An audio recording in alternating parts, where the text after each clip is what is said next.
How high do you need to be looking at Devon Achane in your drafts next year? Is Luther Burden already on the verge of being overdrafted in 2026? And what do you need to do to win $1 million playing the FFPC Main Event?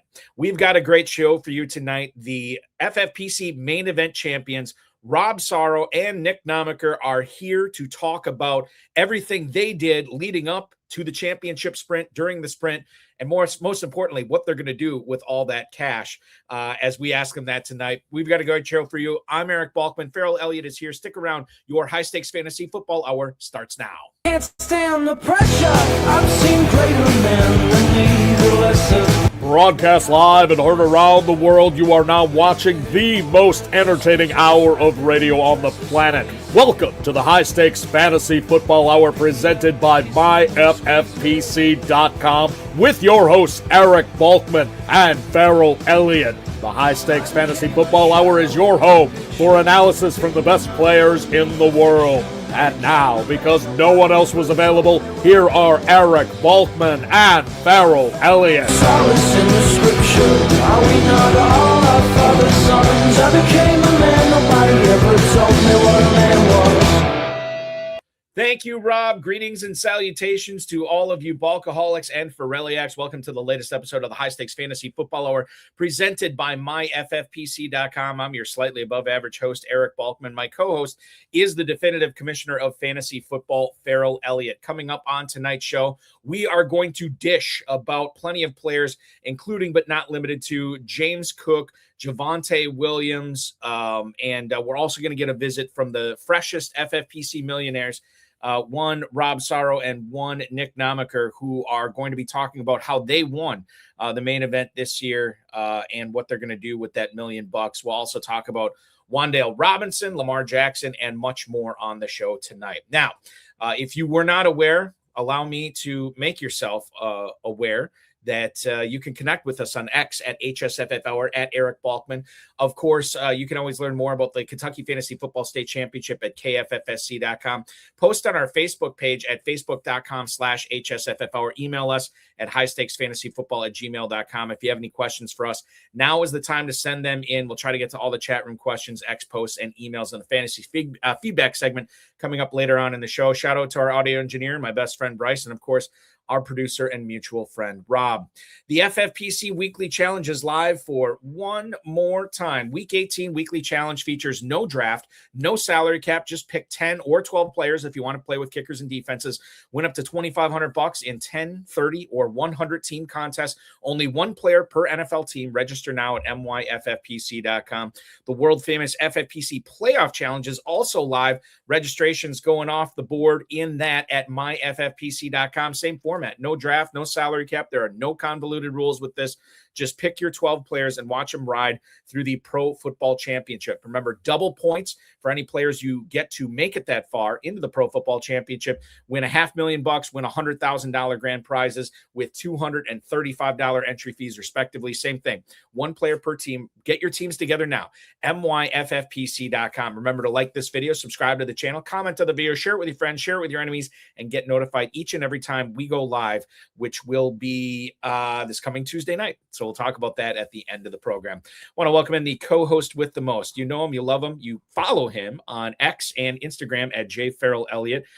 He is the one, the only, the commissioner of the Kentucky Fantasy Football State Championship, Commissioner Ferrell Elliott. Good evening, sir, and Happy New Year to you. Balky, how are you, my friend? Happy New Year to you. It's weird to be doing this show in 2026.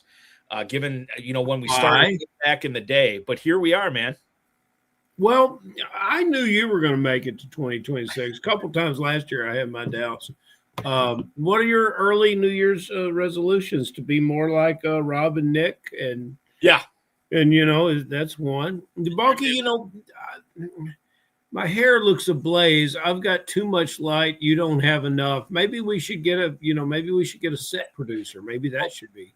That should be. I'm gonna try killing this light, and hopefully that. Oh, now we can see the real Balky. Yeah. The handsomeness. It's so fantastic. I want to shout out to the chat room right now. We're already lit up in here. We got James Hicks. Hope everybody had a happy new year. Looking forward to hanging with Balky, Ferrell, and the Oinkers. There they are. All the great fantasy football players at the Super Bowl draft. That's coming up here shortly. And also want to Dom Gazzetti chiming in with Happy New Year. We also have, let's see, who else do we have? Oh, maybe that was it. Maybe that's all I want. Yeah, that's. I think Tom Smith's in there, and yeah. So I'll break some news on this. Balky are the live main drafts at Paris this year. I want to make sure because there was an embargo with this, and I want to make sure the embargo is no longer embargoed. I want to make sure that we have this listed. Yes, we have it listed on our website. The FFPC live events will be once again at glorious Planet Hollywood Resort and Casino in Las Vegas this year. So there you go. Hopefully that helps you, Tom. Shout out to a couple of people, really 3 people at the top of their show, Ferrell. We mentioned that we're going to have Rob Sarro and Nick Namacher coming up in a little bit here. But shout out to former guest of this show. Shout out to one of my favorite buddies to hang out with at the KFFSC, who has now added KFFSC Main Event Champion to his resume. Pretty impressive stuff from him. And then also we'll shout out our good friends who also are former guests of the show who won the KFFSC Super Sunday contest as well. I'll let you reveal that to the viewers. Oh, wonderful. Dan Flamholz, our good friend from down in Texas, in his second year of KFFSC play. And Balky is really interesting. The first year he came, I said, now you're coming all the way from Texas. You might want to play more than 2 teams. Maybe something will open up when you get here. But, expanding your territory a little bit might rule the day. And when he got there, he said, you know what, Ferrell, I should have played more teams. And he when he wasn't drafting, he's such a sweetheart of a guy. He helped facilitate. He met everybody. Everybody loved him. He comes back the second year. He plays a couple more teams. He brings with him his daughter, Kelly. Mm-hmm. And his first team he drafted on Friday night in the Canton Division. That was the team that actually won the championship. And he walked away from that table feeling very, very good about the team. And I was so happy for him. And then longtime comrades in arms, Brad Petri and Darren Lawson of FPI won the Super Sunday Sweet 16, of which in its 2026 iteration has only two live spots in the 9016 field remaining. I feel like I should nickname Petri and Larson the program, right? Yes, and, they're collecting enemies of the program. Right. And enviers of the program. Enviers of the program. They continue very successful. I am an envier of the program. Yes, Rob Fetcher, our buddy Rob Fetcher, is the enemy of the program. But and for some reason they're picking on Fenton too. And really? Yeah, and he's the one that facilitated their entry into the tournament. So, you got to watch it around Petra and Larson. You got to watch your P's and Q's, or you might be labeled. Apparently that's the case. So congratulations to Petri and Larson, to Dan Flamholz, well-deserved. Congratulations to them.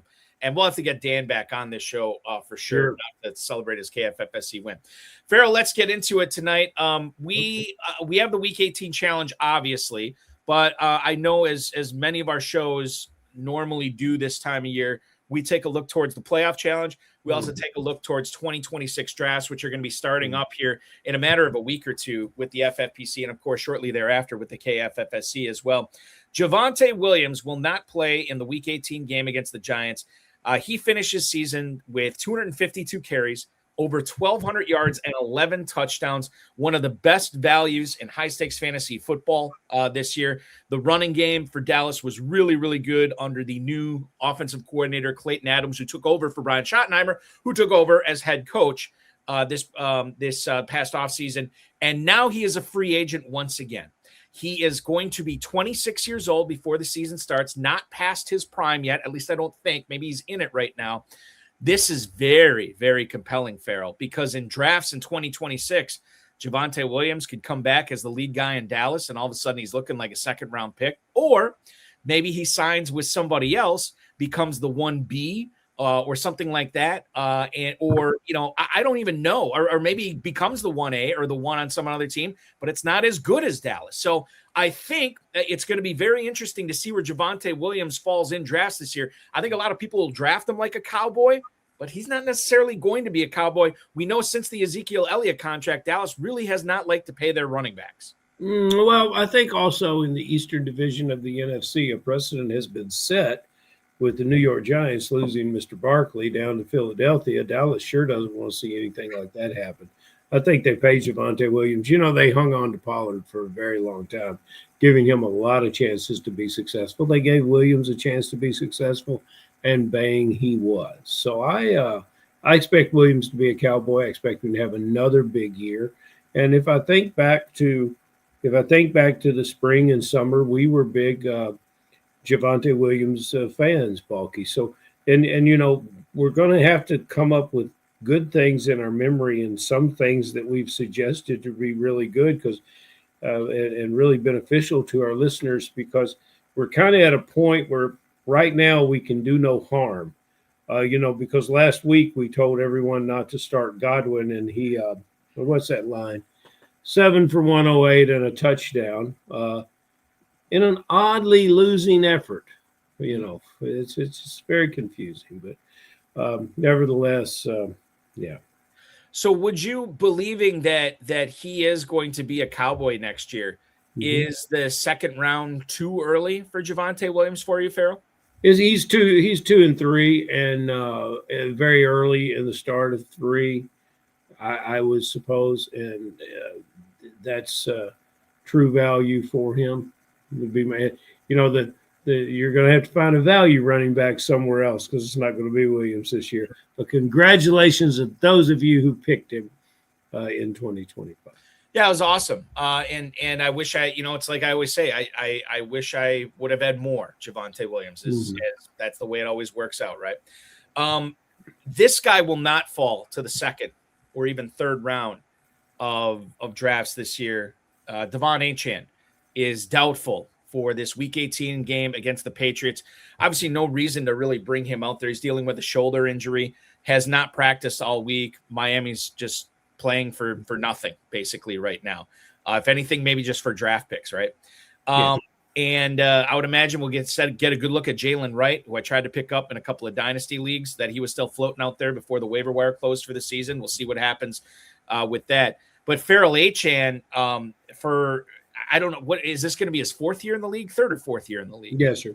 And this is as high as his ADP has ever been, or will ever be when he does get started to be selected in drafts. I don't think he's got 101 potential, but I certainly could see him being drafted as the second overall pick, the third overall pick. Definitely. I mean, you got to really, really think long and hard if you're going to let him slip out of the top 5. Wheels up for Achane, which is weird because there could be a lot of turnover in that Miami Dolphins organization, be it the coaching staff, be it the offensive philosophy. But Achane didn't seem to care about that this season, and it may not matter next year as well. I'm pretty bullish on Devon Achane. How do you feel about him? You should be, Balky. I am too. Anyone who secures that job and goes forward with this team in the future is building this team around Achane. So, yes, it's an excellent pick in fantasy ball, and I wish him well, and I hope that he continues to get the offensive line and the passing game to complement his skill set, because he is fun to watch. He is fun to watch, and just stay healthy, baby, because as long as that do dude's on the field, he puts up numbers. Yeah, stay healthy. James Cook is an interesting guy for Week 18. Now, this doesn't matter for us because we've wrapped up our fantasy seasons as far as the regular season goes. Sean McDermott has said that a rushing title is on his mind for James Cook, this according to the Buffalo News. Now, he's currently leading the NFL with over 1,600 rushing yards, with Jonathan Taylor, who actually plays before Cook on Sunday, sitting, 47 yards behind him. And then Derrick Henry, I mean, you can't count this dude out. He's 137 yards behind him as well. Cook may not play the whole game. Cook may just play part of the game. Cook may not play at all. I don't know what's going to happen. Regardless of all that, this is the year. I don't think I told you this. one of my private dynasty leagues I was in, I was talking with the guy. I ultimately won it. I sweated it out on Monday Night Good Football. for you, Bo. Thank you. And I was texting with the guy I was playing against, and he said, I should have taken that James Cook trade. And I said, what are you talking about? Apparently, after last season, I offered this guy James Cook for his first rounder, and he turned me down. And I was like, God, why would I do that? But I remembered this. I was down on James Cook. I can't remember what you were saying, but I just thought that the level that he had to reach in 2025 to pay off where people were drafting him was not something I could envision him doing. And lo and behold, he was even better in 2026. So now you're looking at this guy in second round of drafts for sure next year. He may even go in the first. And I don't want to use the regression argument because that got thrown in my face this year. Is this just who James Cook is now, or are we going to see him come back to the rest of the pack a little bit, so to speak? Oh, I don't think so. And he's in a good pack to be with. I think he's was an underrated performer. Obviously, I think there was some conversation of other running backs being in the mix there, and then we talk. All of our pros come on and they talk about how many touchdowns Josh Allen is going to rush for in the red zone and how that's going to take opportunities away from Cook. I tell you what, I think the opportunity is taken away from Cook, and to a degree, you might say Henry. And these are both running backs that played on teams with very porous defenses this year. And these two, Buffalo was in the chase position on the scoreboard way, way too often. If you could get in a situation where defensive play in Buffalo, especially against the run, could create some field position, and they attempt to run the ball more often once they set on the lead with Cook, he could easily have a better year next year. I think that and Tom Smith chime in right now. Think Cook could go at the end of first round next year. Not only do I think he can, I think he will. Maybe not, consistently, but I'm sure he sneaks into the first round of several drafts, more than several drafts next year. We have the FFPC Main Event champs, Rob Sarro and Nick Namacher, waiting to come on right now. The last thing I want to bring up before we get to them is Luther Burden, who was removed from the injury report. He is going to play in Week 18 against the Lions. This, according to the Bears official X account.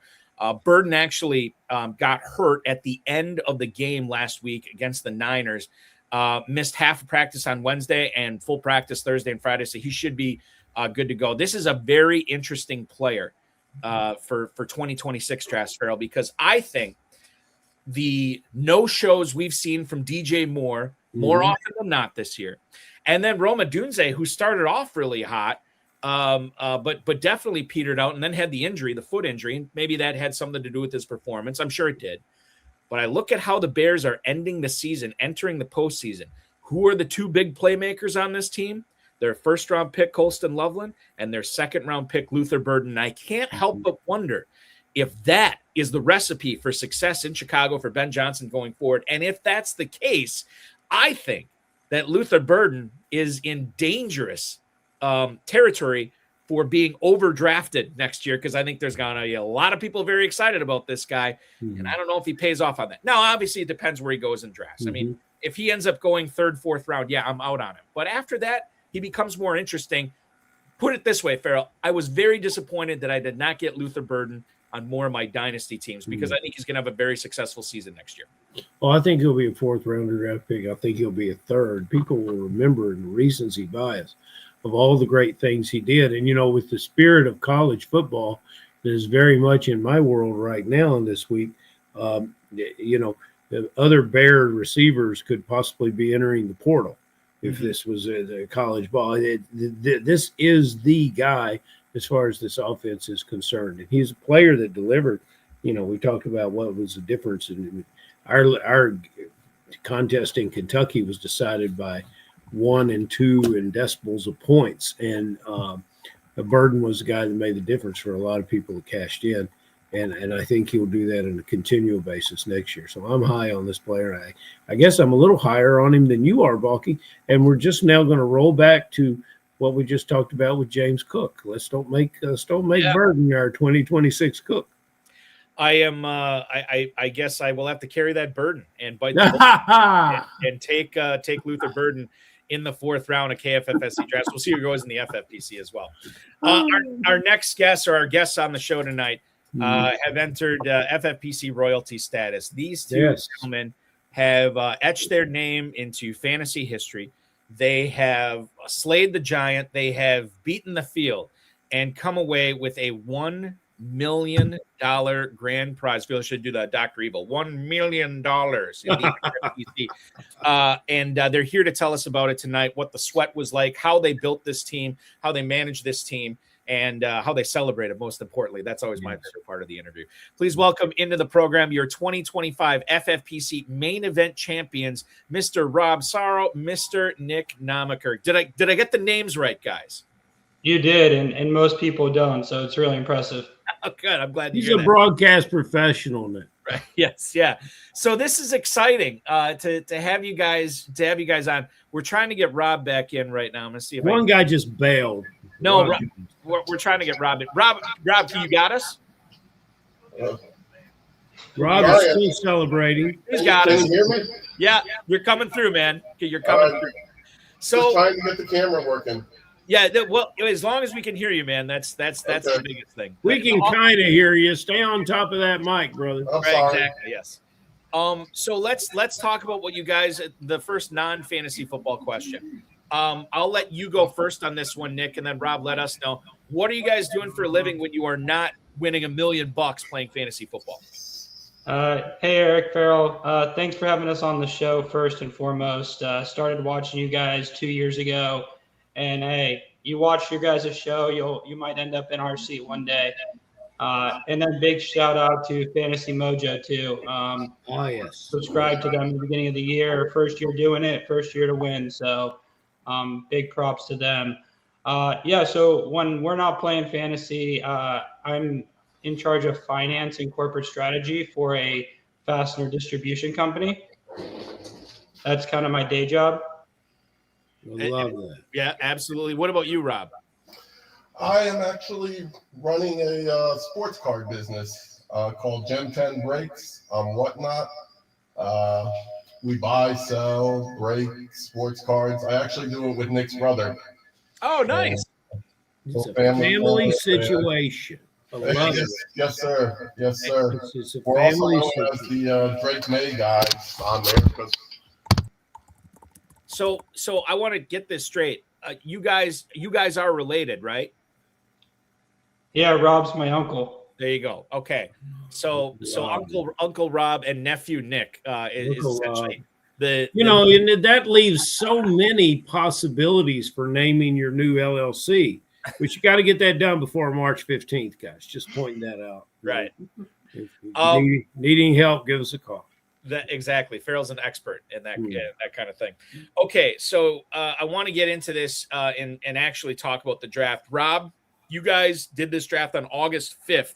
The one, and by the way, we'll get into this as well. And I think Nick Costantino, the former FFPC Main Event back-to-back co-champ, in here already posted. I'm going to post it up here. First and third place for you guys. Wow. Which is just insane. So $1 million for first, $100K for third place, which is an incredible accomplishment.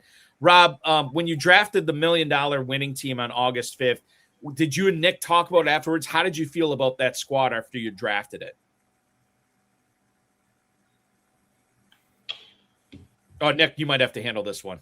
Yeah, it was actually the first 2K draft main event team we did, which is kind of surprising. But we actually came out of that draft feeling really good. Tons of what we thought was tons of depth at RB. After the Kamara Connor incidents, solid at wide receiver. So we thought we thought our biggest hole was tight end. We can just scrounge together a tight end between Ferguson, Pitts, and Rob's guy, Harold Fannin. We were in good shape. And it turned out that all three of those guys played pretty good at different points of the season. So, we felt really good about that one right from the start. That's a good thing to roll away from a draft and feel in that way. Did you draft live in Las Vegas?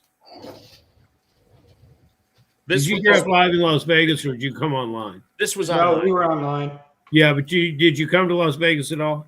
No, I had a wedding I had to go to. No, you can cancel those weddings for next year because you're gonna have to be anybody with the audacity to be married on the weekend of the kickoff of football season. My goodness, that's a ballsy move, Balky.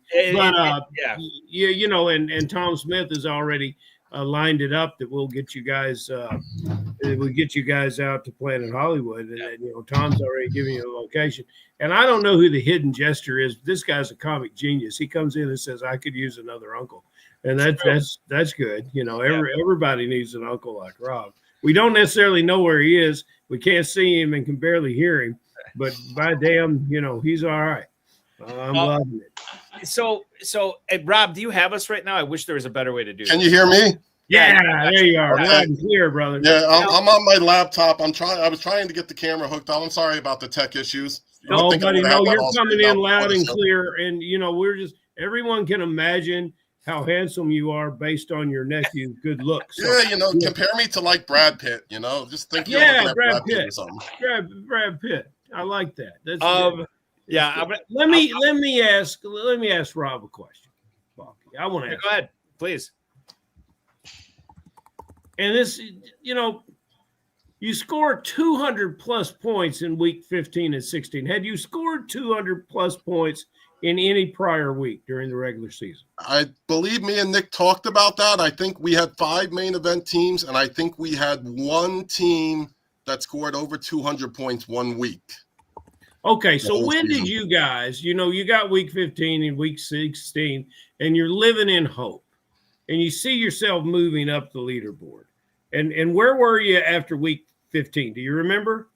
After week 15, I believe we were 16th, I want to say. Okay, and then after week 16, you moved up some more. Where were you then? We were second going into week 17. Okay, so now, when you haven't put up 200 most of the year, but now you've done it back-to-back weeks, what do you think? Oh, there you are, Rob.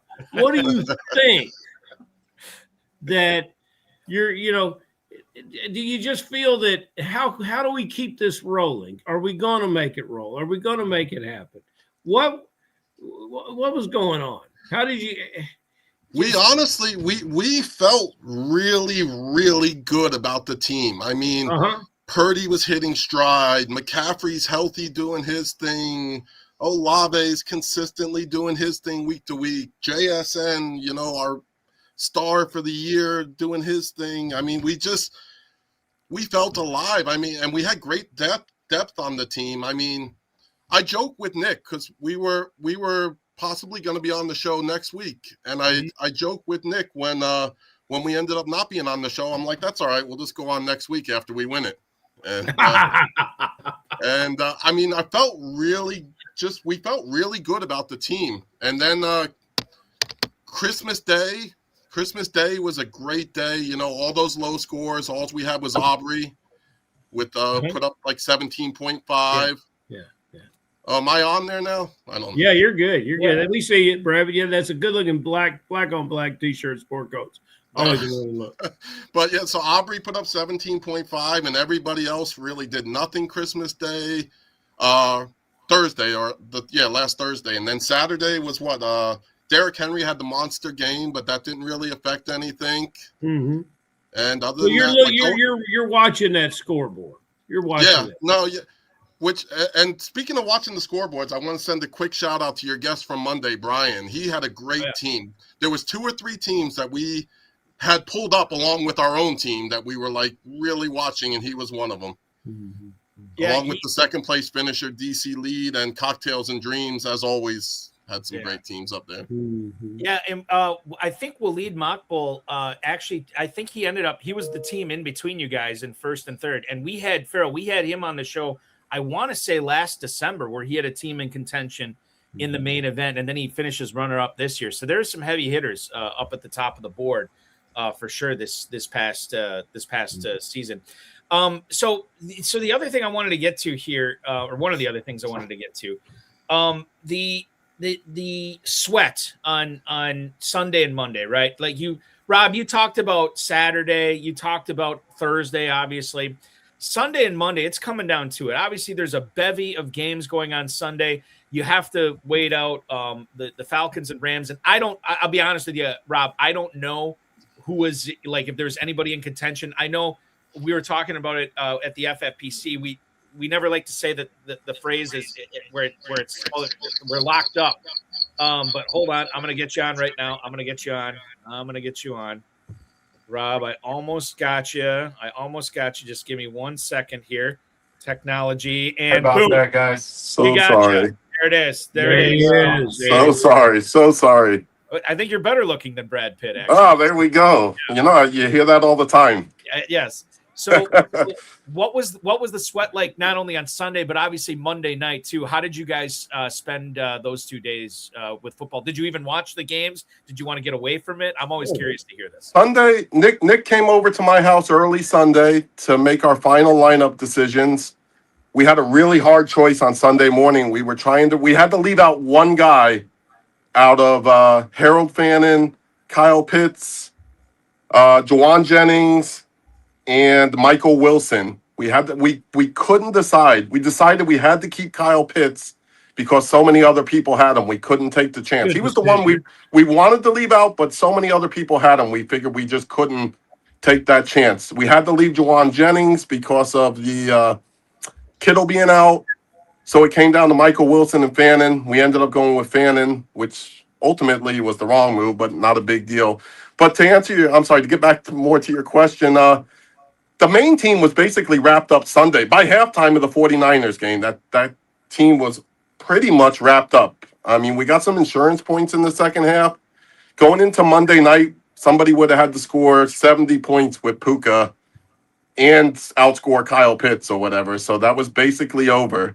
But we did have Bijan to root with on Monday night for the other team. But you had a magical weekend.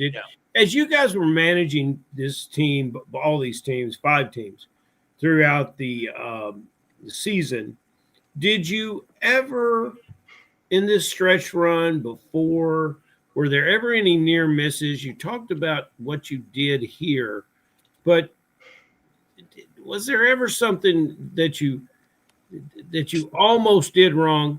We have one thing we regret, but it wasn't on the $1 million team. So I don't. We have we also won the toilet bowl. Well, I'll be damned. We actually consider that our best team. For a new name, I believe we should call it the Hidden Jester Bowl. There you go. It's begging for a new name. You won the toilet. But we considered that our best team. It was Drake May, James Cook, Puka Nacua, Rashee Rice. I mean, it was just loaded. I'm sorry to interrupt. I'm just seeing this for the first time. You guys did first and third in the main event championship round, and you win the toilet. And I forgot to set the lineup on that team week 15, so that cost me 38 points. I forgot to put Drake May back in a quarterback over Tua because he was on the week 14 bye, and a couple other things. Get back to asking Nick some questions because everybody's beginning to hate the lovable uncle. You know, we shouldn't have said that you forgot to set the lineup. Probably a lot of my friends in there. You should not have said that. So just real quick, just to reiterate, out of, I don't know, a couple thousand teams, you guys win the toilet bowl. Well, not a couple thousand teams. Well, maybe a couple thousand teams. You guys win the toilet bowl. You also had a top 70 finish in the toilet bowl as well. And in the championship, first and third. Mother of God. What, Nick, immediately after you're done with this show, you run out. You run, you don't walk, and you buy as many lottery tickets. Well, you buy one lottery ticket. That's all you guys need, apparently. It's insane. It was a good year. It was a good year. Yeah. So Rob told us, Nick, what were you doing? Were you glued in front of the TV? Were you pre-celebrating on Monday night? Yeah, I was at my in-laws' house in Winter Haven, Florida. Mom, dad, grandma, they're like, "What is fantasy football? Is this real?" They're celebrating. They're jumping up and down with me. They're like, "Calm down. You're gonna have a heart attack." If anyone's watched a football game with me, I'm screaming at the TV. I'm involved in every second of it. So it was a sweat down to the very last minute, and we watched every second of it. Going into that Monday night game, it was really like, unless anything crazy happens, we felt like we had it locked up. But Sunday night was really where, we did most of the, teeth clenching, just watching every second of it. Balky, talk about a duo that we should invite to Kentucky to play on Super Sunday. 100%. I mean, this is fantastic. We could sit you next to Hillard Newsom. Yes, Hillard is so involved that we sat in our event is on the second floor with the that totally disconnects everything. Walk outside, and the balcony we had to shut. I suggested we lock the doors because when Cincinnati lost to the Rams, I thought Hillard might take a header off the balcony, So we had to, and so obviously you're kind of doing those same kind of things. If it's in Kentucky, I'll be there. I'm a big bourbon guy. There you go. We've got big plans for it. Nick, did you end up? What was the first thing you did after it was all final? After the Monday night game is done, what was the first thing you did? I closed on a brand new house. Hey, congratulations! That's fantastic. Yeah, Tuesday morning at 9 a.m. we had the signing and closing. So that was the first thing I did after we won, which, the money will help pay for the house. No kidding. Sure. Yeah, excellent. Glad to hear it. So let's talk about the near misses. Rob talked about the third place team that had a near miss, Nick, on a lineup submission. It did. We were like 10 or 15 points outside of the 2 seed on that team to make it to the playoffs. And I had just come from church. We were at brunch with my wife's parents, and they have a rule of no phones at the brunch table. So I had to step outside, and we were making a last-minute decision. It was between Hunter Henry and Hunter Renfrow, who Rob picked up for some reason. He had a couple good games. And I made the decision to go with Renfrow, and Henry put up his 30-point game. And I'll never hear the end of it. But, I think I heard it probably 10 times. That team would have won the million if it made it to the playoffs. Unreal. Absolutely unreal. Hunter Renfrow's uncle would not have started Hunter Renfrow. I don't even think he's anymore. Just want to put that out there. Okay. What is the problem? I don't know what's going on, dude. Hold on. We gotta mute that mic just real quick while you guys get that figured out. The week 18 it was locked up. Or I beg your pardon. Monday night of week 17 it was sort of locked up. I can't tell if they can hear me or not. Yeah, you can hear loud and clear, Rob. No profanity. You can hear me. I'm sorry. I am so sorry. That's okay. Just said you're never gonna have me on the show again. I'm old school. Yeah. In May or June, when fantasy football season starts, I go into my local supermarket, and while he's getting Fantasy Mojo, I pick up the Roto Wire magazine, and it goes next to my toilet, being honest. And, that's where the majority of my studying's, coming from. I am totally old school. And with some of the winnings, you can buy a laptop with an embedded camera. I have it. I mean... This is going to be great. I heard that. Yeah. So the third place team, did your focus probably needs to turn down our feed, Balky. Yeah, I wish I could. I cannot do it. So it was actually the toilet bowl team that Nick was talking about with that Hunter Henry, Hunter Renfrow.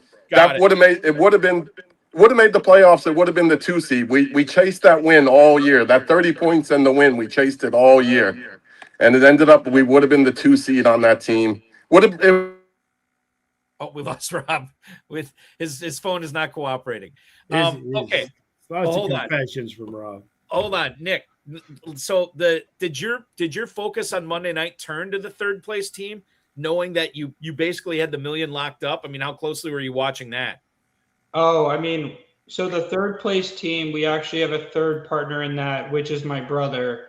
And he's the guy that you see in that, video with my uncle. Right. And, he doesn't really play much, but we included him in because we wanted to, get him in there. And so I was super excited to get that third place finish. I mean, we were watching that game extensively. We honestly, going into that, we didn't think that team had any chance of outside of top 5, just given Puka Nacua, Matthew Stafford. There was a lot of good players in that, going into there. Kyle Pitts, and it just turned out everyone kind of put up a dud except for Bijan. And so I think Grandma should get a team, draft Joe Namath and some other, guys from her. She would probably win, based on the year. But we were watching every second of that. We were debating, did we want it to go into overtime because Kyle Pitts could push us out of that third place, or we could have moved into second. Ultimately, we were just thrilled with the outcome. One of the things, Balky, that blows my mind here, and Nick, I hear this from so many players that play in Kentucky League. As commissioner, you're going to hear about it. Is that they just, oh my God, all my running backs are injured. Now on the same team, you lost Kamara and Connor. Is that correct? Yep. Was there another running back on that same team that you lost? We had a couple there, but Travis Etienne was really our, shining knight here. But you were not immune to injury. I believe so many players think you have to. Now, being healthy helps. It really does help. But so many players think you have to have perfect health to win this thing. And you're proving that is not the case. How active were you on the waiver wire? What was one of your best waiver wire pickups? Or did you just draft such a depth-laden 20-man team? You were good to go. No, I give all and every ounce of credit on the waiver wire to Uncle Rob. He is on top of everything every week.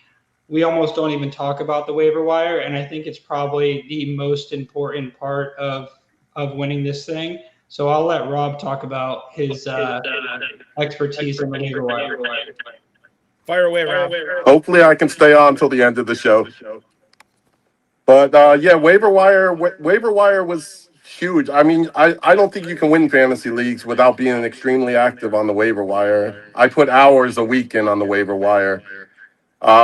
This team had some injuries. James Conner went down early. Lab McConkey was really never a factor. Alvin Kamara was really never a factor.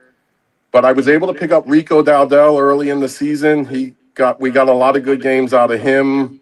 Then the second half of the season, I was able to pick up Michael Wilson. I picked him up on every team. I paid a premium for Michael Wilson with Zay Jones went down that same week. The same week Harrison was out when Wilson became a prime free agent, Zay Jones went down the same week, which a lot of people probably wouldn't pay much attention to Zay Jones, but he was maybe the number 2 on the team at that time. Wilson might not even have been the number 2. So with Harrison and Jones going down, I made sure to pick up Wilson everywhere, and probably we wouldn't be here talking to you guys without Michael Wilson. And or Rico Dowdell early. In the chat room wants to know, were those waiver wire moves made from the bathroom? They might have been. The decision, part of the decision was definitely made in the restroom. Part of the decision. In the bathroom. Maybe not the official move. In the toilet bowl. And I just, there's some things going on here that just don't make a lot. I've obviously been going about this all wrong. Fantasy Mojo is after that, we kind of lost control of what's going on. I have to bring this up as well. And Rob, I'm going to throw this to you because this is something Nick said earlier. He said that Harold Fannin was your guy this year. Why were you in on Fannin? Because Harold Fannin was he drafted I think you guys got him in the 20th round of this really winning team. Unbelievable stuff. Tell us what you liked so much about Fannin this year, because you were right. In the early draft, Harold Fannin wasn't even being drafted. I play a lot of daily fantasy, and I play a lot of college daily fantasy, and I watched Harold Fannin all throughout his college career. I knew he was a beast. So I had 4 guys going into every draft. I had 4 guys that I wanted to get this year. JSN was number 1 on my list. I wanted him. I wanted Juwan Jennings on every team. I thought he would have a bigger year, and he might have. He had a lot of little injuries throughout the year, but I thought he was going to be huge. I'm contrarian. I'm very contrarian to the rest of the fantasy world. I spent the 13th round pick in every draft on Brandon Aubrey. You should. In the 20-round draft, I don't mind spending a 13th round pick to get the best kicker in the league. You get past midfield, and he's in field goal range on a great offense. And then I wanted Harold Fannin. We got Harold Fannin on every team. That was my flyer. 2 years ago, my major flyer was Puka Nacua. We were grabbing him in the 20th round. Last year, I was really high on Rashee Rice, and this year was Harold Fannin.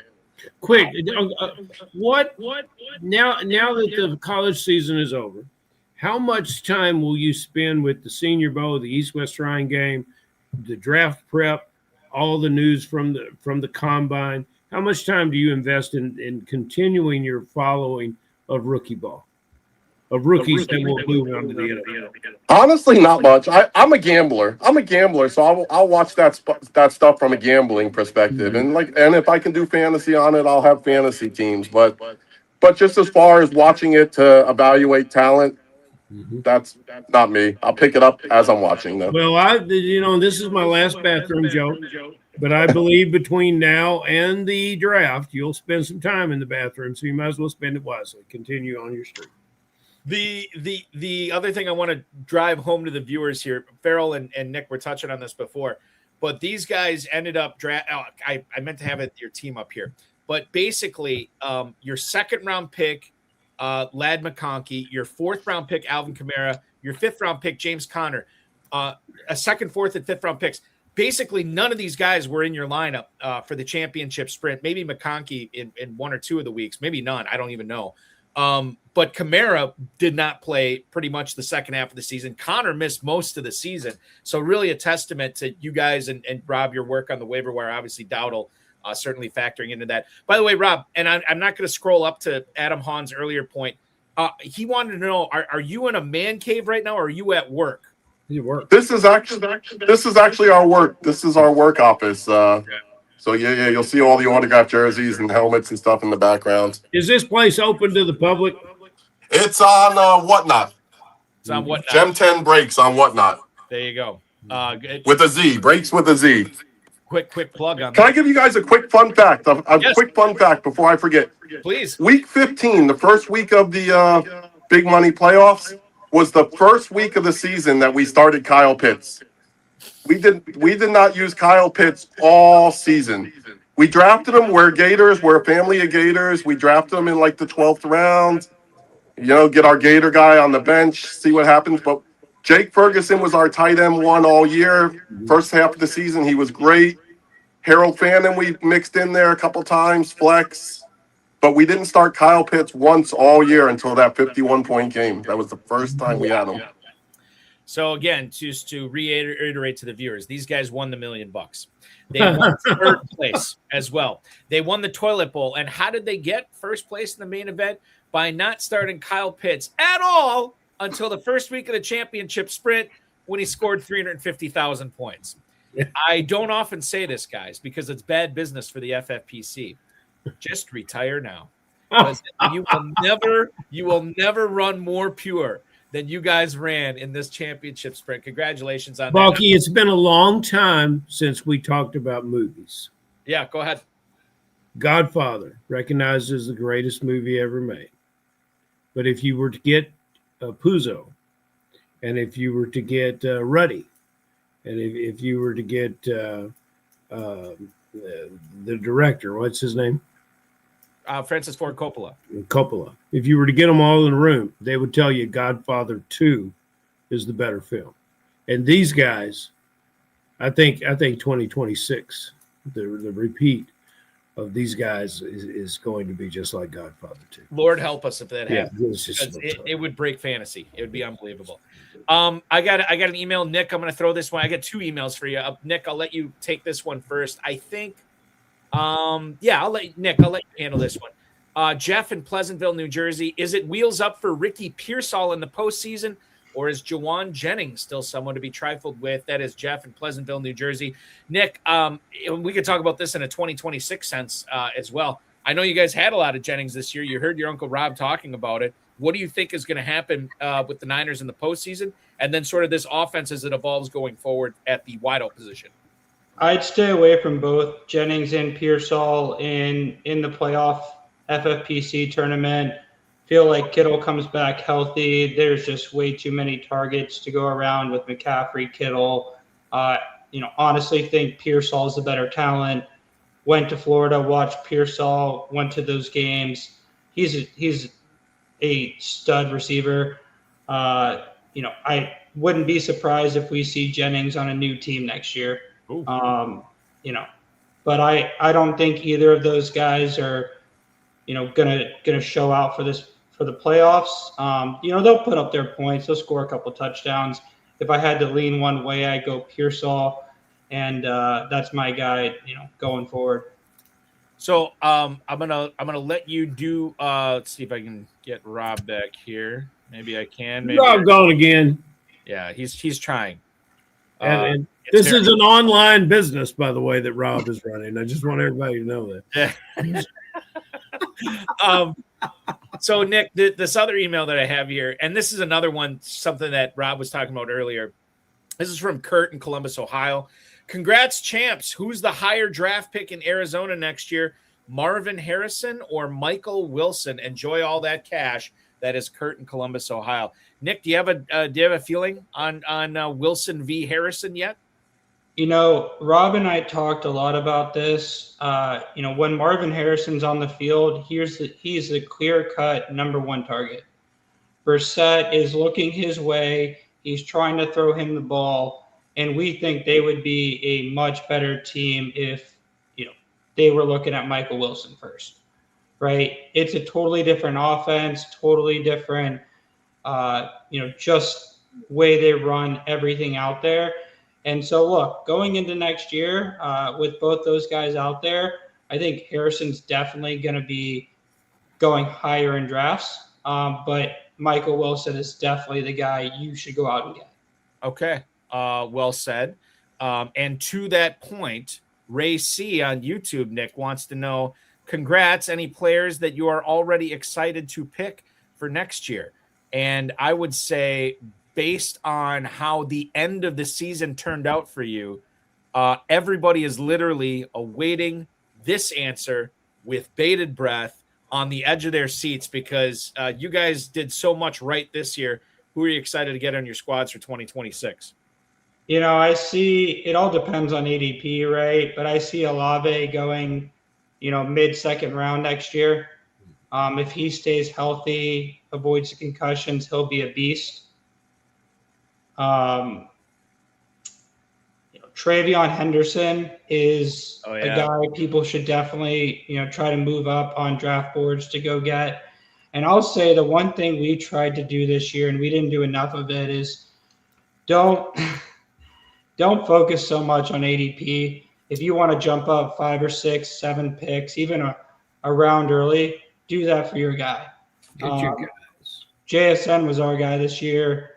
We took him everywhere from early to late third. Honestly, probably could have taken him earlier. But we'll definitely share an updated. Rob said Harold Fannin. Obviously, Harold Fannin. Right. So a lot of good guys out there. I think you spend one draft, you just must have to replicate this team. I think you just draft this team again. I don't think you can. Whatever form you can. But here's the thing. Yes, obviously you can't do it again. But you basically had no second round pick, no fourth round pick, and no I think you can. Doing anything in the championship round. So yes, maybe you can't draft this team again. But maybe, like the $6 million man, you can build a better one. You're going to get Aubrey, and obviously, and you're going to have to get Pitts and not use him again. That's fantastic. I just think that's the way you should say. People could say, "Do you like Pitts?" And go, "Yeah, we're going to draft him. We're not going to play him." I love that. I love that. Every year we do this, we're without our first round pick, gets hurt. Second round pick gets hurt. This is really the first year where our first round pick has stayed healthy, and this is what it's turned out to be. So we're excited. Well, the guys are talking a lot about next year. But we still got business this year to take Hold, care of. hold on, Ferrell. Really? Before you ask that, just real quick, I want to make sure I get this right. So, Nick, did you say earlier that this team that you drafted August 5th, this was the first main event draft you guys have ever done with the FFPC? No, not ever. First this year. First of the year. First of Okay, the year. I got it. We did 2 last year and 1 the year before. But we started with the 350 Big Gorilla teams. We won a couple of those, pretty much rolled over the winnings a couple years in a row. And then we got hooked on the main event teams. And this year was our first year where we had 5. And next year, who knows how many we'll have. Right. I love it. You're going to have 5 on those Friday and Saturday live at Planet Hollywood. Well, Balky, you want to talk about FFPC Playoff Challenge, the world famous challenge, or you want me to? I'll do that. I'll do that. I want to save the last question for you. Okay, guys, FFPC Playoff Challenge, those lineups are going to lock next Saturday. I'm curious, and Rob, do we have you on this? Do you have me? Yeah, we got you. I'm going to let you go first on this one, Rob. Obviously, we don't know all the teams in the playoffs yet, but we know most of them. Is there one player that people need to have on their roster for the FFPC Playoff Challenge, and then conversely, a fade that you don't want to have anywhere? I might be biased, but I'll say Drake May. Take Drake May as your quarterback to steamroll all the way through there, especially if they don't get the 1 seed and you get that extra game out of them in the playoff round. Brilliant. And to fade, basically anybody that catches the ball for the Chargers. Fade anybody that catches the ball for the Chargers. No McConkey. No fade anybody on that team. I mean, maybe if you want some Herbert exposure, but no running backs, no McConkey, no Keenan Allen, no Gadsden.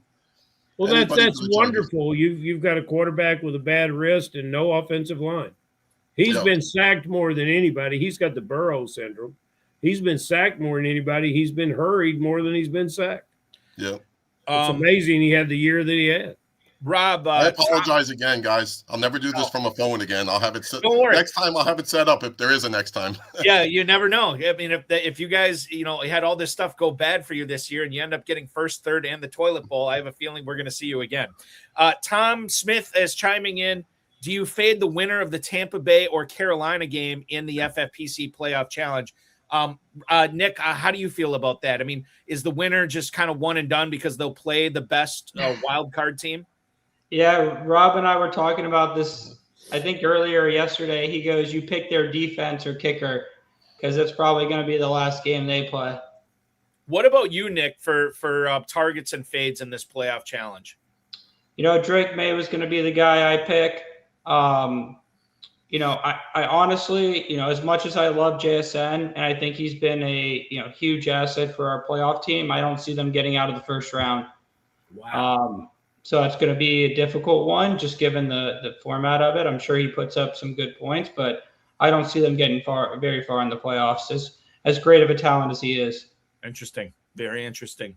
All right, Ferrell, fire away with the final question, my friend. This is normally a question that Balky asks. I think he's now a little bit ashamed to ask it, but it's and from a tax standpoint, we've already brought up your LLC needs, but what the hell are you going to do with the money? Nick, we know you bought a house, right? I bought a house, hopefully buying a car, and taking a little vacation. Do we know where? Las Vegas, Planet Hollywood. So we'll be in Vegas. That doesn't count. That's business. Oh, a briefcase full of game for Mr. Nick. I love it. I did study finance in school, so True. close enough to accounting. Yep. We have this cruise line we take. It's called Explora. It's a luxury cruise line. It's absolutely fantastic. So we'll probably do a little cruise. And I met my wife on a cruise, so we're big cruise people. Nice. My in-laws and my wife are big cruise people as well. What are you thinking? Caribbean? You're gonna go to Alaska? Caribbean? Yeah, we did Greece last summer, so we'll do the Caribbean this year. There you go. Love it. What about you, Rob? Plan on buying a nice car. Was already planning on that, but plan on maybe buying a nicer one now. putting a water filtration system into the house. If you knew where I live, we have really bad water here. So that was a plan. Got to give some money to a few people. I just wanted to throw one more quick thing in. I forgot to do the whole show. The team that finished third place, me and Nick, we do it every year. There are teams. The team that finished third place, Nick's brother, who's sitting next to me now, my business partner, my other nephew, he was actually a third of that team. So knowing that we had the $1 million locked up, going into Monday night, we still had that excitement of rooting for Bijan with him, watching him climb the leaderboard. This, Balky, this has a fantasy Sopranos kind of theme to it. I think so. Yeah, a little bit. We got to get all these characters, Steve G, and this stuff together. It's like two competing families. But by the way, Rob and Nick in the YouTube chat, and I think this is for you, Rob, talking about what you're going to spend the money on. Adam Hahn suggests you buy yourself a golden. Maybe one of those things that they have in France that shoots the water up or whatever. You're going to get we need one of those. Maybe I'll get one of those. There you go. Who doesn't? Just do us all a favor. Get the water filtration system first before you get the bidet. Nobody, Balky, ever asked me, well, Ferrell, what do you think we should do with the money? Nobody ever asked me. No, it's true. Gentlemen, what a pleasure. God, this is so much fun. Congratulations to both of you. An insane year to boot. I enjoy it. Enjoy the cruise. Enjoy the cars. It's going to be great. And we'll definitely have you guys on again in 2026 because I'm assuming you're the betting favorites to win it all next year with everything and how this went down. Thanks so much for making us a part of your Friday evening, and a happy New Year to you both. Thank you very much, and I extend the same offer to you guys. Dinner's on us in Vegas. Love it. We'll take advantage. We love free food for sure. Right. So that's awesome. Be good, guys. We'll talk again soon. Thank you. Happy New Year. Happy New Year. You got it. That is I love those guys, man. Sarro. Good stuff. Good stuff. Those guys. The toilet bowl caught me off guard, Ferrell. I did not realize that they got to be prepared, Balky. I mean, what are the chances? It stole the show. Yeah. Obviously, the chances are real good. They're playing Hunter Renfro and still won. I mean, come on. That was a conscious choice, by the way, to play Hunter Renfro. It's true. I listen and I watch a lot of podcasts. And I obviously, you and I do this content on Friday night. And I'm always trying to become a better fantasy player. And then I hear this story tonight, with Rob and Nick and everything that went wrong for them, but still went very right at the end of the season. And it's just a head scratcher, right? Like you can read everything, you can listen to everything, you can watch everything, you can consume everything, Ferrell. But a story like this, just you have to sit back and laugh. You come in loose. You know what to do. You're dealing with people that you're familiar with. I mean, the other nephews in business with Rob, they have an understanding of what they wanted to accomplish. They have reasons for what they do. They went to Florida, so they want to get a Gator on the team. That's not a bad decision because you've got Gators replete with talent all the way through the league, and then they enjoy themselves. And this is what you got to do. I want to thank you for hopping aboard tonight. We got to wrap this up here. We got to wrap it up. We got to wrap it up. Yeah.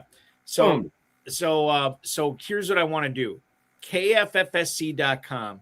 If you click on the Super Sunday Sweet 16s, you mentioned this at the top of the show. We're down to 2 spots in these drafts. One is drafting at noon on Saturday before the Super Bowl. And then the other one is drafting. I believe this is the last draft before the Super Bowl, right? Yes, that would be the 3:30 Sunday. And Balky, you are one of 6, 5 or 6 or 7 league members who are coming in to, and you're basically signed up for each league. Yeah. And so, but we're also going to release a couple best ball leagues that we're actually going to do live and give other guys an opportunity to come. And those will be up on the site soon. And then the big payback has 3 spots left, and that goes off around lunchtime on 1 Sunday. o'clock. Yep, exactly. Yeah, 1 o'clock on Sunday. So we've got a great plan, and if somebody would still like to come, we'd like to have you. And then we have one 12-team division. I believe it has 9 spots left that will be drafted online later on. Currently scheduled for Tuesday, but after Super Bowl, but we'll probably push that back a few days, if not a week. That one's this February 17th right now. So it's the Tuesday after, not immediately after the Super Bowl. Oh, good. We've already pushed it back. Yeah. You got to get that on the other side of Valentine's Day. And that is the Rocky Blyer Super Sunday Sweet 16 division. Rocky Blyer, the pride of Appleton, Wisconsin. Despite him going to my arch rival high school, we still love him. Yes, okay. KFFSC.com is where to go for that. Ferrell, I will talk with you again at this time next Friday. Continue ringing in the new year or bringing in the new year. I don't know what the proper nomenclature is. I will talk with you then and be good. Enjoy the rest of your weekend. Thank you, sir. It's a pleasure. Absolutely. Ferrell Elliott, the definitive commissioner of fantasy football, hanging out tonight here on the High Stakes Fantasy Football Hour. Woo! What a show, right? I want to thank Rob Sarro, Nick Namacher, Ferrell Elliott, the FFPC, Rob Bryson, of course, each and every one of you. FFPC Weekly Challenge is live. No draft, no salary cap. Just pick 10 or 12 players if you want to play with kickers and defenses. Win up to $2,500, 10, 30, and 100-team contest. 1 player per NFL team. Register now at myffpc.com. And oh, by the way, while you're there, make sure you are getting your entries in to the world-famous FFPC Playoff Challenge. Same thing. There's no draft in this. There's no salary cap. There's no weird convoluted rules. You don't have to manipulate the team throughout the postseason. You pick your 12 players, and that is your team for the entire postseason. Double points for anybody who makes it to the Pro Football Championship, be that Drake May or somebody else, perhaps, in the playoff challenge. We'll find out. $200 entry fee gets you eligible for a $500,000 grand prize. $35 entry fee still gets you eligible for $100,000. So you can turn $35 into $100,000. 1 player per NFL team. MyFFPC.com is where to register. This coming Tuesday, the RotoViz High Stakes Low. And by the way, Rob mentioned this. Brian Carrero was my guest this past Tuesday. Brian was leading the FFPC main event heading into week 17. And he was kind enough to join me this past Tuesday to break down how it happened, what happened to his team, and what that was like. So you heard the good, you can hear the bad, and I think most of us know the bad, right? Like it's rare to experience the absolute pinnacle. But Brian brought us behind the scenes of what it was like for him taking that in. Really, I mean, it was one of the longer high stakes lowdowns I've done. And it was a lot of fun. We got a lot of stuff accomplished with Brian on Tuesday night. You can watch that on the FFPC socials or the RotoViz podcast feed. We will be back live on that show, 10 p.m. Eastern time this coming Tuesday. We did a special Monday FFPC Insider Access show on the Better Sports Network with Fantasy Alarm's Andrew Cooper. So it was great to talk with him for 2 hours. Learned a lot and hopefully got you set up for the playoff challenge and for drafts next year already.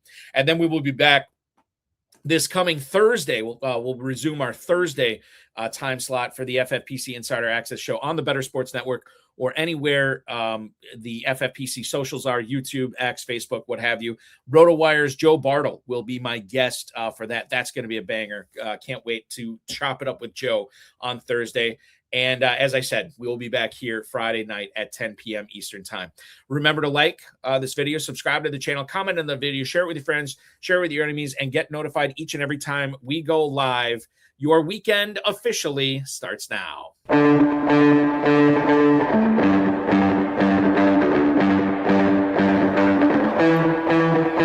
This has been another episode of the High Stakes Fantasy Football Hour presented by myffpc.com. It was broadcast live and was watched around the world. Balky and Ferrell will be back next week with more analysis, more interviews, and more advice from guests much smarter than they are. Thanks for watching, and we'll talk with you again next week. One other thing I should mention, I'll make this quick. Many of you know I do a local radio show here in Northeast Wisconsin, or should I say I did do a local radio show here in Northeast Wisconsin. Today was my last show or my last episode of that show as I'm moving on to some different things. It was my decision to leave. It wasn't the nasty radio business cutting me loose. But my parting message, I think I wanted to reiterate tonight, and I'm going to conform it to fantasy football. Sports, fantasy football, this should not be our life, right? This is not why we were put on this planet. Sports, fantasy football, it is a wonderful, wonderful diversion, wonderful distraction from stuff that maybe we don't like going on in our lives. And to get away, to escape into a football game or to escape into our fantasy football matchup, we love that. But I would encourage each and every one of you. I'm sure for most people, because of the way championships work, the season probably didn't end like you had hoped at the start of the year. But bear in mind that this was always supposed to be a supplement. Like, we have friends, we have family, we have other stuff in this life. I know there's plenty of times where I have checked out from watching football or checked out from sports in general to flip on a television show or watch a movie or read a book, or more importantly, hang out with my friends, be there for my family. There's so much more to life than this. So even if you're upset about how this season ended for you in fantasy football, bear in mind that there is much more to life than this. And when fantasy football, when you're ready to come back to fantasy football, when you're ready to enjoy it again with an open heart, a positive attitude, and general happiness, it will be waiting here for you. Thank you so much, everybody. Happy New Year, and we will talk with you again next Friday.